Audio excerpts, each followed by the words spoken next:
Doctor discovers that a millionaire businessman was being poisoned by his wife, who was cheating on him to steal his inheritance, and when she was exposed, this happened. Before the story begins, comment below which city you're watching the video from. We love getting to know our viewers.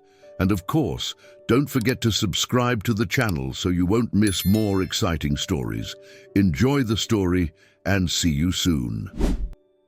In the majestic mansion of Henry Lancaster, the American tycoon whose fortune seemed unshakable, everything gleamed with deceptive perfection.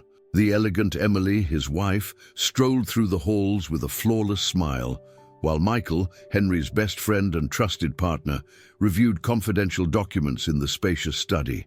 In a corner of the immense garden, Sarah, the discreet administrative assistant, watched from the shadows, her eyes filled with an intent few would notice. Henry, unaware of the secrets surrounding him, raised his wineglass during a business meeting, but a slight tremor in his hand caused the crimson liquid to spill onto the white tablecloth. For weeks, his body had been sending signals that something was wrong. Inexplicable fatigue, persistent nausea, and a sense of weakness that didn't fit with his image as an invincible leader. At the table, Michael leaned toward him with an expression of carefully studied concern. "Are you all right, Henry?" he asked in a tone anyone would interpret as sincere. Henry nodded with a forced smile. He wasn't the type to show vulnerability, not even to his wife. Emily, sitting beside him, slid a hand over his shoulder, a gesture that appeared supportive to everyone but was merely a facade for her. Elsewhere in the mansion, a young waiter overheard murmurs among the staff, rumors of tensions, late-night arguments between Emily and Michael, and Sarah's recent appearances at private meetings with them. But no one could imagine the web of betrayal unfolding under that roof. That evening, after bidding farewell to the guests, Henry retired early, blaming a headache. As he climbed the stairs, his legs gave way. The world tilted, and before he could react, his body hit the marble floor. Emily ran toward him, shouting his name, but her eyes betrayed something beyond concern. "Michael, come quickly," she screamed, urgently calling her ally. From the study, Michael appeared swiftly. His performance was flawless as they helped Henry lie down on a sofa. However, a fleeting glance exchanged with Emily revealed something dark and sinister, though only for an instant. In the following days, Henry underwent a series of medical tests. The best specialists couldn't identify what was affecting him. Stress, exhaustion, possible mild intoxication were the only explanations he received. Meanwhile, Emily and Michael continued their secret meetings, planning every move with precision. Sarah, on the other hand, remained unnoticed, but her role in the scheme was beginning to grow. Her interactions with Michael at Henry's corporate office became more frequent, and a casual remark she let slip in the boardroom hinted at her resentment toward Henry's success. "Some people only rise because they step on others," she muttered, as Michael smiled approvingly. In his room, Henry started to notice small details out of place, a metallic taste in the water he was served, medications that caused unexpected side effects, and the persistent feeling that something wasn't right. But his blind trust in those around him kept him in the dark. One night, while reviewing company documents from his bed, a sharp pain in his chest caused him to drop the papers. Emily entered the room, and seeing him in that state, couldn't suppress a slight smile that vanished as quickly as it had appeared. "You should rest, love," she said, stroking his face with the tenderness of someone who had already signed his death warrant. Henry nodded, exhausted. He didn't suspect that every passing day brought him closer to the edge of the abyss. The conspiracy around him was tightening like a noose as he struggled to stay upright, unaware that the people he trusted most were the ones slowly pulling him down. As he closed his eyes that night, Henry had no idea that his perfect life was about to completely unravel. Dawn at the Lancaster mansion arrived with a false sense of calm.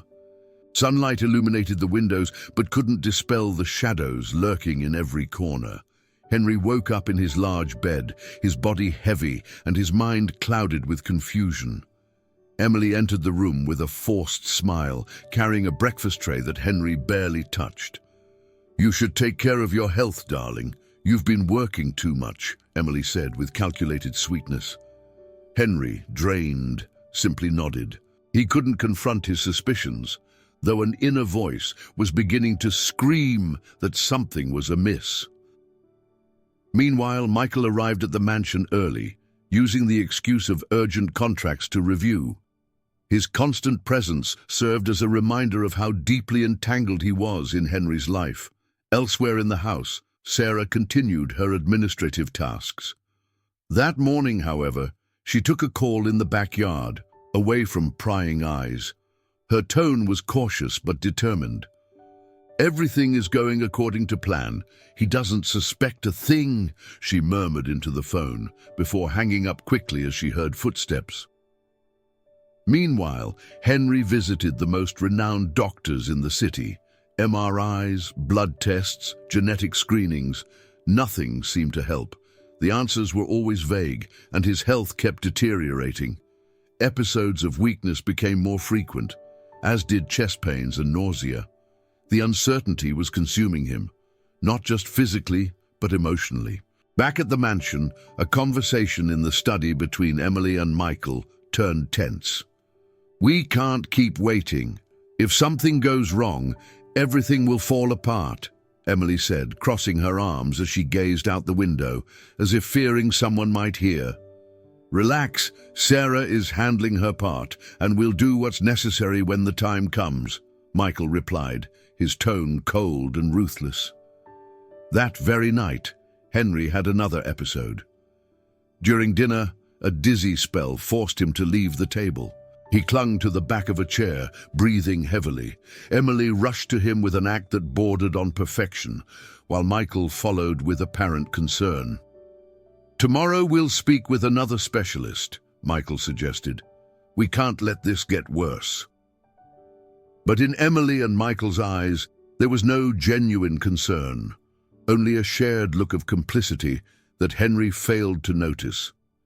Fate decided to intervene through an unexpected recommendation. One of the doctors suggested Dr. Catherine Foster, a toxicologist with an impeccable reputation. "If anyone can figure out what's happening, it's her," he assured. The next day, Henry met Catherine, a determined woman with a sharp gaze that seemed to pierce through every word she heard. She listened attentively to Henry's symptoms and reviewed his previous medical records. "I'm going to order more specific tests. Something doesn't add up here, and I want to make sure we leave nothing unchecked," Catherine said, as Henry felt for the first time in weeks a glimmer of hope. As Catherine began unraveling the mystery, things at the mansion were taking a darker turn. Emily instructed trusted employees to keep certain areas in order, eliminating documents and records that might incriminate them. Sarah, meanwhile, visited a storage facility on the outskirts of the city, picking up a carefully wrapped package. That night, in his office, Michael opened the box cautiously. Inside were small vials of amber liquid. "It's time to speed things up," he muttered, as Emily watched from the doorway, a cold smile spreading across her face. Unknowingly, Henry had taken the first step toward the truth by consulting Catherine. But the web of betrayal around him was more intricate than he could have imagined, and every move he made brought him closer to the abyss. The results of the new tests arrived quickly, and Dr. Catherine Foster's expression changed as she reviewed them. In her lab, under fluorescent lighting that highlighted every detail of the vials and microscopes around her, she observed something the previous doctors had missed. There were traces of an unusual chemical compound in Henry's blood, something that had no natural explanation. When Henry arrived for his consultation, Catherine looked at him seriously. "Henry, I need you to listen carefully. The results show that there is poison in your system. Someone is trying to slowly kill you." Henry's world froze. Each word echoed endlessly in his mind. Confusion, fear, and a latent anger began to rise all at once. "Poison? How is that possible? Who would do such a thing?" he asked, his voice trembling for the first time in years. "That's what we need to find out. This compound is extremely rare, and I don't think it's accidental. I'll need to investigate further, but you must take immediate precautions. Don't trust anyone until we know more." Back at the mansion, Henry began to see everything with new eyes. Every look, every word, and every gesture from the people around him now seemed suspicious. Even Emily, with her seemingly loving demeanor, now made him feel uneasy. However, he hid his unease. If someone was trying to kill him, he needed to stay ahead of them. That night, after hours of insomnia, he made a decision: to hire a private investigator. The next day, he contacted Richard Calderon, a man known for solving complicated cases and handling situations with absolute discretion. "I need to know who's behind this. My life depends on it," Henry said, masking his nerves with an authoritative tone. Richard accepted the case and began immediately. Meanwhile, at the mansion, Emily, Michael, and Sarah's actions grew bolder. During a meeting in Michael's office, the three discussed their next steps. "He's weakening faster than we expected. We can't leave any loose ends," Michael said, as Emily nodded impatiently. "Sarah, make sure everything is ready. We can't afford mistakes now," Emily added, her gaze icy as she looked at the assistant. Sarah, though obedient, was beginning to feel the weight of the plan. Her resentment toward Henry drove her forward, but the consequences of her actions kept her uneasy. As Richard launched his investigation, the first findings began to surface. He uncovered financial records showing suspicious transfers from an account linked to Sarah. He also identified unusual patterns in Michael's visits to certain properties outside the city. However, what caught his attention most was a discreetly captured conversation between Emily and Michael at an exclusive restaurant. "When this is over, everything will be ours. Henry's fortune, the company, everything. Just a little more patience," Emily said, holding a glass of wine as Michael smiled with satisfaction. Richard decided not to inform Henry just yet. He needed more solid evidence before revealing the extent of the conspiracy. Meanwhile, Catherine continued to investigate the poison and discovered something even more alarming. The compound came from a supplier linked to a drug cartel. This finding connected Henry's poisoning to a far darker world than he had imagined. That night, as Henry tried to piece together the puzzle, he received a call from Richard. "Mr. Lancaster, I'm still gathering evidence, but I can tell you this. Your wife and your business partner are involved in something. I can't confirm all the details yet, but they're not who they claim to be." Henry hung up, feeling the air in his lungs grow heavy. The betrayal of Emily and Michael was a possibility he had never considered.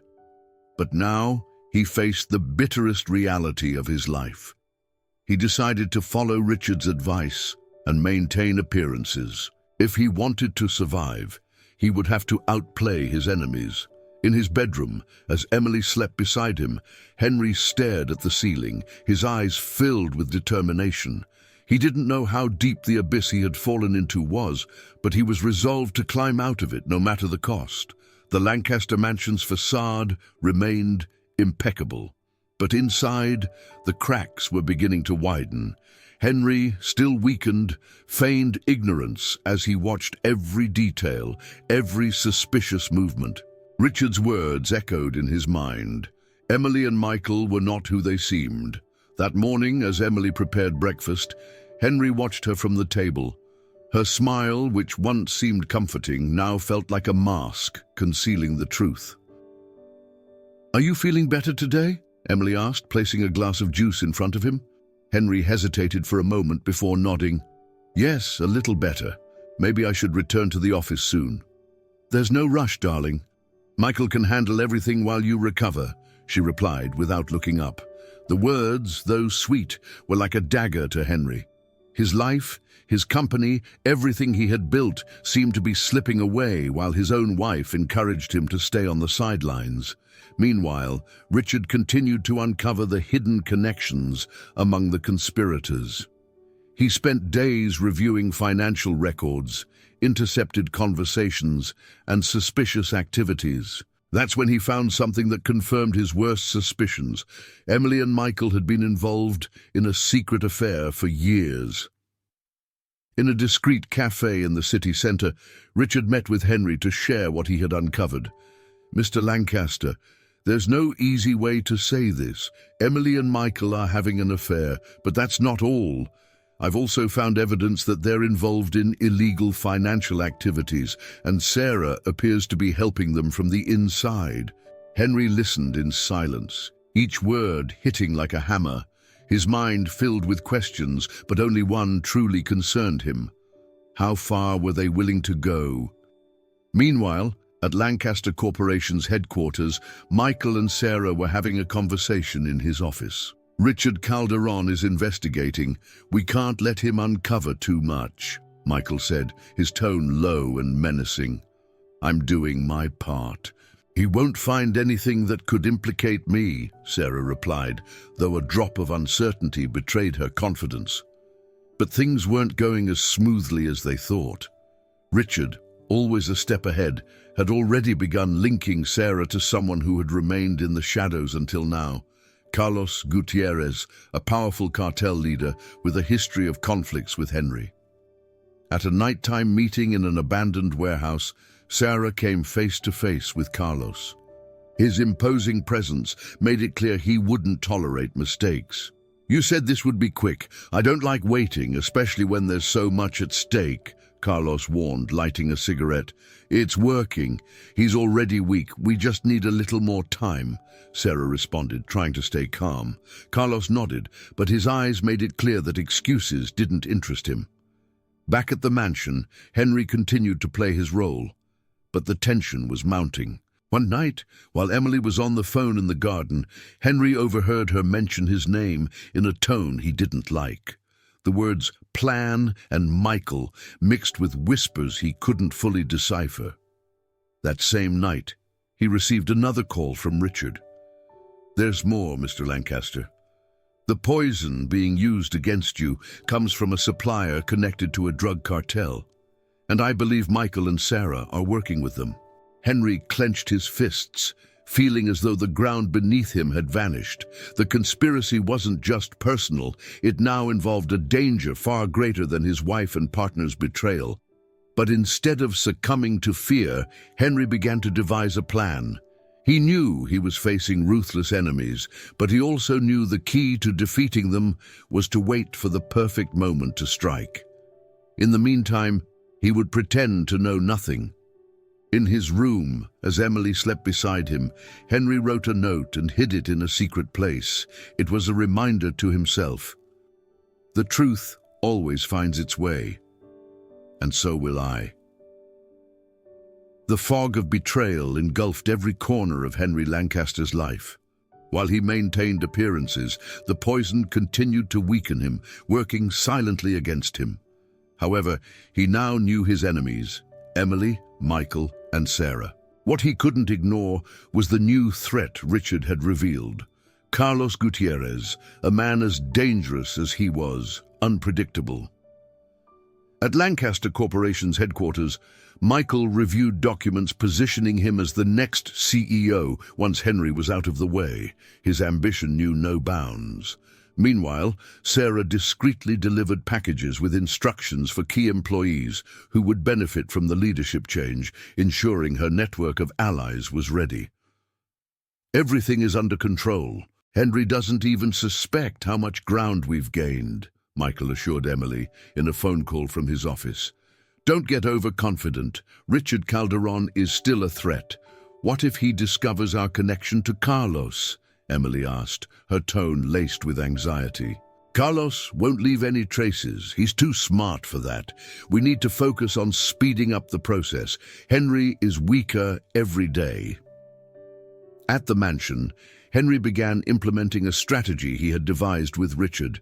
He feigned greater weakness, taking longer rests and displaying more pronounced signs of fatigue. This not only put his enemies at ease, but also encouraged them to act with less caution. One night, while reviewing old company documents in search of clues linking Michael to Carlos, Henry came across something that left him cold. A letter signed by Michael from years ago, promising certain cooperation agreements with an anonymous supplier. Though no names were mentioned, Henry knew it was a key piece of evidence. That same week, Richard managed to infiltrate an informant into one of the warehouses controlled by Carlos's cartel. The informant obtained photographic evidence of shipments containing the poison used against Henry.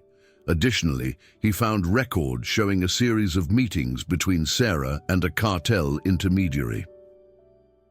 This not only confirms the poisoning, Mr. Lancaster, it also connects your company to illicit activities that could destroy your reputation if they come to light, Richard warned during a secret meeting at a cafe far from the city. Henry clenched his teeth, feeling a mix of anger and helplessness.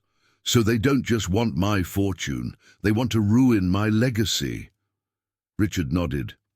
But now we have something on our side. Evidence. If we play our cards right, we can use this against them. Meanwhile, Emily and Michael, confident their plan was working, began making mistakes. Emily instructed the mansion staff to dispose of some of Henry's personal belongings, claiming he wouldn't need them anymore. One of the staff, loyal to Henry, reported this directly to him. "Sir, I found these notes in Mrs. Emily's office. They don't look like ordinary papers." Henry reviewed the documents and discovered details about the distribution of his fortune, as well as clauses transferring control of his company to Michael. Every line was further evidence of their betrayal. On the other hand, Sarah was beginning to show nerves. Tensions with Carlos were escalating, and her position in the plan seemed more precarious. One night, during a clandestine meeting, Carlos made it clear he wouldn't tolerate delays. "If something goes wrong, you'll be the first to pay." "Understood," Carlos said, pressing his cigarette forcefully against the table. Henry, aware that the noose was tightening, decided it was time to strike back. He met with Richard and Catherine to devise a bolder plan, to create the false appearance of a total collapse, to expose the traitors. "They think I'm finished. We're going to use that against them," Henry said, a spark of determination lighting up his face for the first time in weeks. That night, Henry faked a severe episode of weakness in front of Emily. His breathing grew irregular, and his pale face seemed to confirm what she had been waiting for. Emily immediately called Michael. "He's worse than we thought. Maybe it's time to end this," she said. Michael nodded, a cold smile spreading across his face on the other end of the line. What they didn't know was that every move they made was being carefully monitored by Henry and Richard. While the conspirators began to execute the final phase of their plan, Henry was closer than ever to exposing everything.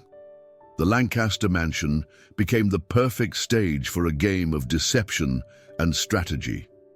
Henry, physically weakened but sharper than ever mentally, decided to exploit Emily and Michael's overconfidence. The plan, developed with Richard, was risky, but was his only chance to unmask his enemies before they delivered their final blow. That morning, Henry locked himself in his study, making sure Emily overheard him talking on the phone with his lawyer. "I want my will updated. If anything happens to me, Emily will be the main heir. Make sure everything is ready within a week," he said in a deliberately loud tone, pretending not to notice his wife standing near the door. Hearing this, Emily smiled to herself and quickly headed to Michael's office. "It's time. We're closer than we imagined. "Once that will is signed, nothing will stop us," she said, barely containing her excitement. Michael nodded, pulling out a small vial of the poison he had received from Sarah. "We'll make sure it doesn't take more than a week." Meanwhile, Richard was keeping a close eye on Sarah, who was beginning to show signs of stress. At a discreet cafe, Richard intercepted a conversation between Sarah and a cartel intermediary. She demanded more time, but the man, cold and direct, made it clear that Carlos would not tolerate delays. "If this isn't resolved soon, Henry won't be the only one to disappear," the man warned before leaving. Back at the mansion, Catherine arrived to check on Henry's condition. As she took his blood pressure, Henry whispered softly, "It's working. Emily and Michael think I suspect nothing. Now, we just have to wait." Catherine, nodding discreetly, handed Henry a small vial containing a harmless compound that would simulate symptoms of a physical collapse. "This will help you appear weaker, but be careful, Henry. This plan will only work if they completely let their guard down." That night, Emily organized an intimate dinner for Henry, ensuring everything was perfect. Elegantly dressed and exuding warmth, she served each dish with care. However, she couldn't hide the slight tremor in her hands as she added a few drops of the poison to Henry's wine glass while he pretended to look away. Michael, sitting next to them, watched intently, ready to intervene if something went wrong. But neither of them knew that Richard, along with the police team, was already stationed near the mansion, waiting for the signal to act. As Henry raised the wine glass to take a sip, he suddenly stopped, pretending to have a violent cough that caused him to spill the liquid onto the tablecloth. Emily and Michael exchanged a panicked glance. "Are you all right, darling?" Emily asked, masking her nervousness with a forced smile. Before Henry could answer, the mansion doors burst open. Richard entered with the police, shattering the fragile balance of the scene. "Nobody move!" Richard commanded, pointing directly at Emily and Michael. Chaos erupted. Emily tried to justify herself, but the evidence was overwhelming. Richard presented recordings of their conversations, financial transfers linking them to the plot, and proof of the poison traced back to Carlos's cartel. This isn't what it seems," Emily stammered as the officers handcuffed her. Michael tried to escape but was quickly subdued by the agents. Elsewhere in the city, Sarah, upon hearing about the raid, attempted to contact Carlos. However, he had already decided to cut ties. "I warned you not to fail. Now you're on your own," Carlos said before ending the call. Sarah was arrested that same night at her apartment, where additional evidence directly implicating her in the plot was found. At the mansion, Henry, still weak but relieved, looked at Emily one last time before the police took her away. Her eyes, filled with betrayal and greed, no longer reflected the love he once thought existed. The first act of justice had been carried out, but Henry knew there was still one more enemy to face: Carlos Gutierrez. The Lancaster mansion fell silent after the arrests of Emily, Michael, and Sarah, but the battle was far from over. Richard and Henry knew that Carlos Gutierrez, the mastermind behind the poison supply, was still at large. With every step they took to expose him, they ventured deeper into a dangerous labyrinth. In his improvised office inside the mansion, Richard analyzed the documents and recordings obtained during the investigation. One document stood out: a financial report connecting a shell company, Grupo Centauro, to Carlos's cartel. The most recent transaction corresponded to the purchase of the poison. "Carlos is using this company to launder money and hide his operations," Richard explained to Henry, showing him the documents. "If that's true, we can use it to lure him into the open. But I'll need more than that to bring him down," Henry replied, his determination renewed. Meanwhile, Carlos, upon learning of the arrests, wasted no time. From his luxurious estate in the mountains, he began moving pieces to erase any traces linking him to the case. However, his impatience led him to make a mistake. He contacted a close associate to ensure no one talked. This move was intercepted by Richard, who had been monitoring the cartel's communications. "We've got him. Carlos plans to flee in the coming days. If we play our cards right, we can catch him before he crosses the border," Richard informed Henry. At the same time, Catherine continued supporting Henry in his recovery. During a conversation in the mansion's main living room, she confessed something that took Henry by surprise. "This isn't just about justice, Henry. What you're facing could help many others who have also been victims of conspiracies like this," Catherine said. Her words ignited a new sense of purpose in Henry. He knew he couldn't regain what he had lost, but he could ensure that no one else would have to endure the same. With time working against them, Richard and Henry devised a plan to capture Carlos. They used a cartel intermediary who had been apprehended during the raids to send a fake message to Carlos, a last-minute deal at a remote property to guarantee his safe escape from the country. The night of the meeting arrived, and Carlos, confident, showed up with a small group of bodyguards. What he didn't know was that Richard and an elite police team were already lying in wait. "It's time to answer for everything, Carlos," Richard said, pointing his weapon at him as the team surrounded the area. Carlos tried to negotiate, but the evidence was irrefutable. The documents from Grupo Centauro, recordings of his calls, and testimonies gathered from the arrests of Emily, Michael, and Sarah directly linked him to the case. Back at the mansion, Henry received news of Carlos's capture with a mixture of relief and sadness. Though the battle was won, he knew the emotional wounds he had suffered would take much longer to heal. The next day, the media erupted with headlines about Carlos's downfall and the plot to eliminate Henry. The story became an international scandal, exposing the dark secrets that had nearly destroyed his life. However, for Henry, this was not the end, but the beginning of a new chapter.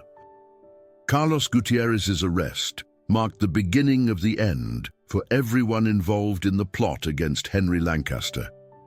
The echoes of the scandal reverberated through international media, laying bare the web of betrayal that had hidden beneath the perfect facade of the Lancaster mansion. But there were still loose ends to tie up before Henry could find any peace. At the detention center, Emily and Michael faced the weight of the evidence gathered by Richard and the authorities. During interrogations, their alliance began to crumble. Faced with the prospect of a long sentence, Emily was quick to point the finger at Michael as the mastermind behind the plan. "He was the one who planned everything. I just followed his instructions," Emily said, her eyes brimming with false tears. Michael, however, had no intention of taking the fall alone. "She was the one who proposed it. She wanted the money, the company, everything. I just helped execute her plan," he retorted angrily, revealing an irreparable rift between them. As they turned on each other, Sarah took a different approach, trying to save herself. During her statement, she directly implicated Carlos, detailing how she had acted as the intermediary to acquire the poison. Her confession added further clarity to the case, but also demonstrated that she was not merely a manipulated victim. She was an active participant, driven by resentment and personal ambition. Meanwhile, Carlos attempted to negotiate his freedom by offering information about other cartel leaders, but his efforts were futile. The evidence against him was overwhelming, and his capture marked a significant victory for the authorities. In the trial that followed, the courtroom was packed with reporters and cameras, documenting every detail of the case. Henry, still recovering, attended the trial as a key witness. His silent yet imposing presence was enough to make Emily and Michael avoid looking at him directly. Richard's testimony was devastating. He presented recordings of conversations between Emily and Michael, financial records implicating Sarah, and transactions linking Carlos to the cartel and the poison used. The narrative was so airtight that the defense attorneys could barely refute the charges. The verdict was clear: guilty. Emily, Michael, and Sarah received long sentences for conspiracy, attempted murder, and financial crimes. Carlos, on the other hand, faced additional charges related to illegal substance trafficking and organized crime, ensuring he would spend the rest of his life behind bars. After the trial, Henry turned to Catherine and Richard. "Thanks to you, I'm here to see this come to an end. I can never repay what you've done for me, but please know you'll always have my gratitude." Catherine offered a gentle smile. "There's no need to thank us, Henry. What matters is that you survived, that you took control when everything seemed lost.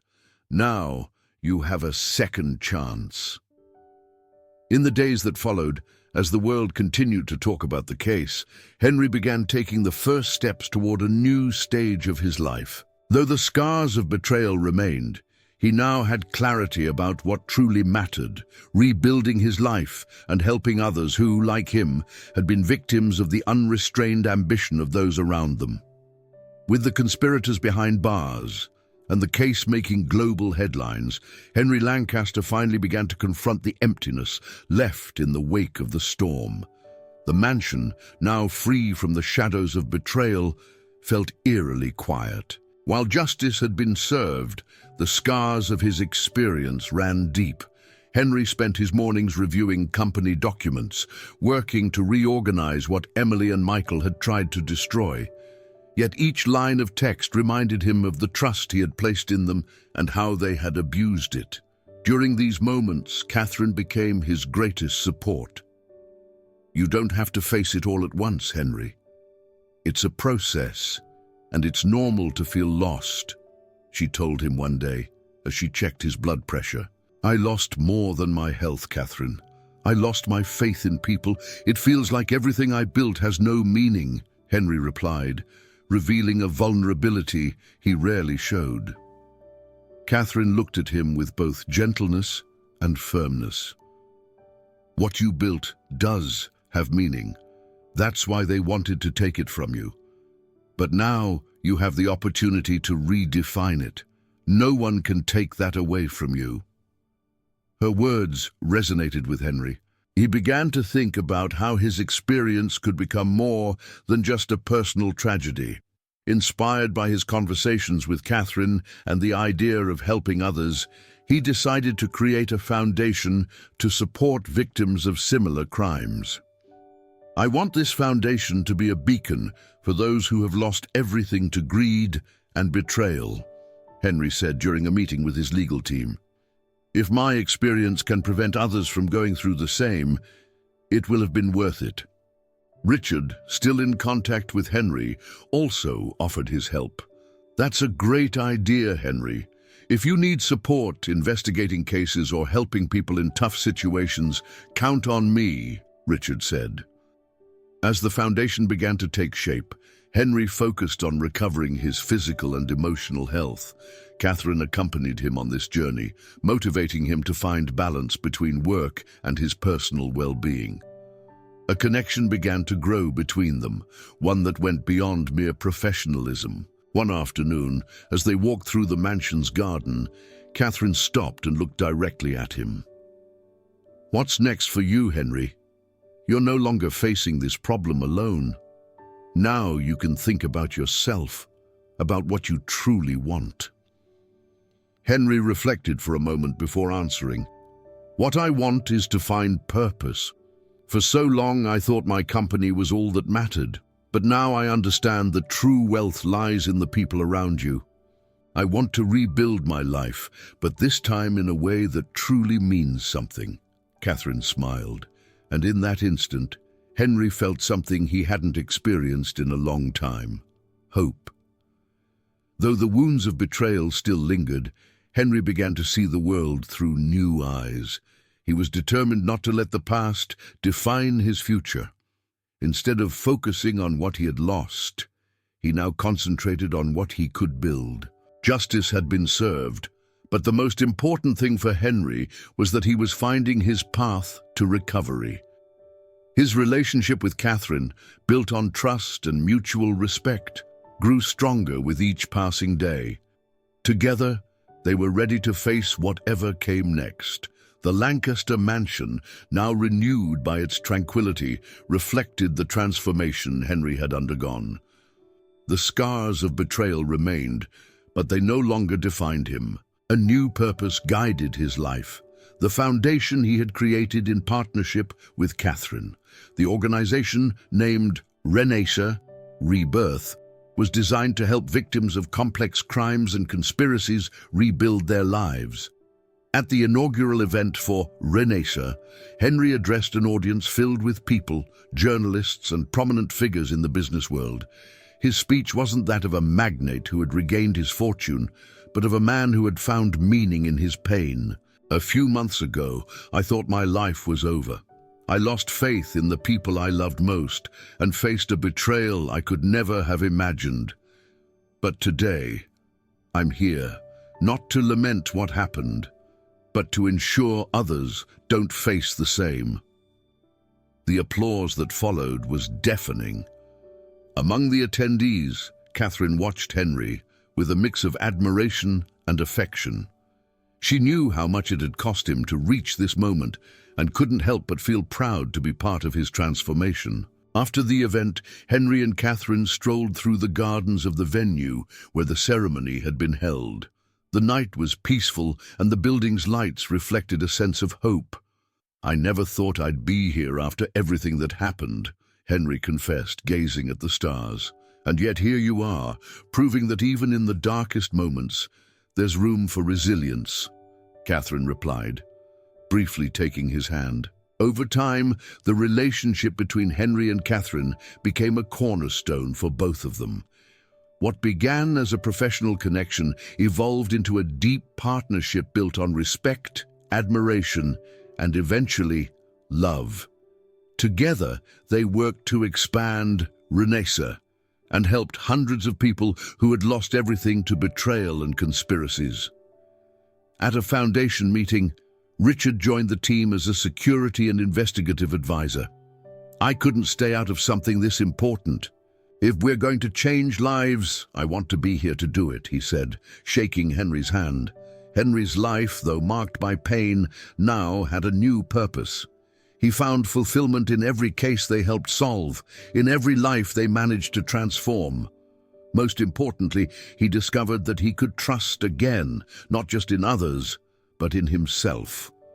A year after the trial, Henry, Catherine, and Richard shared a dinner at the mansion, now filled with laughter and genuine companionship. As they raised their glasses, Henry smiled serenely. "To the past, which taught us what we don't want to live through again, and to the future, which we'll build together." The glasses clinked, and in that moment, it was clear that Henry had found what he had been seeking most: peace, purpose, and people he could trust. His story, filled with pain and betrayal, became a testament to the human capacity to overcome even the darkest trials. Now Henry didn't just live.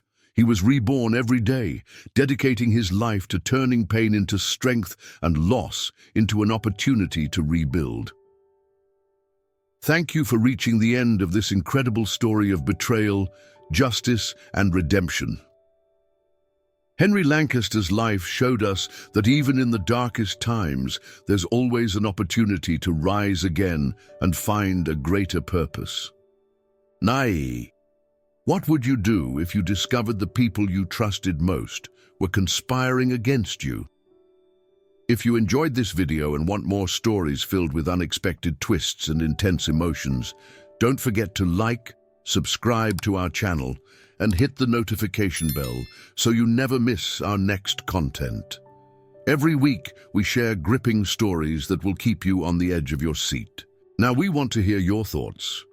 Do you think Henry made the right choice by trusting Catherine and creating the Renaissance Foundation? What would you have done in his place? Share your ideas in the comments. We'd love to read and discuss them with you. Remember, by commenting, you're also becoming part of this community that enjoys great stories like this one. So don't be shy. Share your thoughts. Thank you for your support, and we'll see you in the next video. See you soon.